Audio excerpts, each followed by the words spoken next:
I'd like to congratulate Achrekar Sir and Kunal Purandare for putting this book together.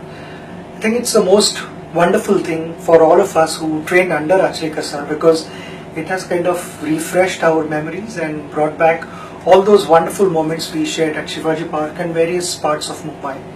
But obviously Sir knows that Sir is always in my heart, and our relationship is something which is which cannot be described in words, and it takes me back around 32 years ago when I was 11-year-old kid.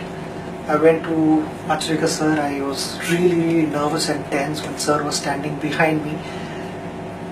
I didn't bat well at all. And after that my brother requested Achrekar Sir to move away from the net. And I started batting whatever the way I knew. I'm sure Achrekar Sir spotted that spark in me and said, okay, are you prepared to change your school? So I changed my school, and that's where that wonderful journey began for me, along with Achrekar Sir. Something which was different about Achrekar Sir was he made us play a lot of practice games, and during those practice hours and practice matches also, Sir's commitment was possibly more than ours. Sir would spend the whole day. He would be hiding. I mean, none of us knew where Sir would sit and watch us, but we knew that Sir is watching us from somewhere. So we had to be on our toes, and there were a number of occasions where players were caught off guard, and then invariably after the game, Sir would call a team meeting, which we would call post-mortem of the game, and Sir would have written down on his chit whatever, just basic points, the pointers, and then he would take us through all those things where we had gone wrong, and always made us believe that there is plenty of room for improvement, and if we didn't try to correct our mistakes, we'll be stagnated as cricketers. I still remember many senior cricketers sharing this with me. In fact, I hadn't even joined Achrekar Sir at that time, but Achrekar Sir lost one of his family members. And this happened in the morning, and Sir was practicing with all the kids in the afternoon. And many of his students went to his place to pay respects, but they were told that Sir is practicing, go out and practice. Such was his commitment. And people talk about coaching methods. Now in today's world there are various levels. Level 1, level 2, level 3 coaching and whatnot.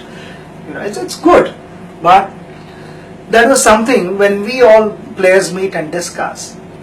Achrekar Sir taught us all those things 30 years ago. So obviously his training methods were different. He never told us this is level 1 or this is level 2, but this is something that he knew, and we absorbed every little thing which Sir shared with us. When I look back and I think about all those sessions that we had with Sir, I feel, I know this. Cricketers are supposed to know all this. Cricketers are expected to know all these things, and those are the experiences which will always stay with me. At times Sir was strict as well, and that worked pretty well, because there were a number of occasions where we made mistakes.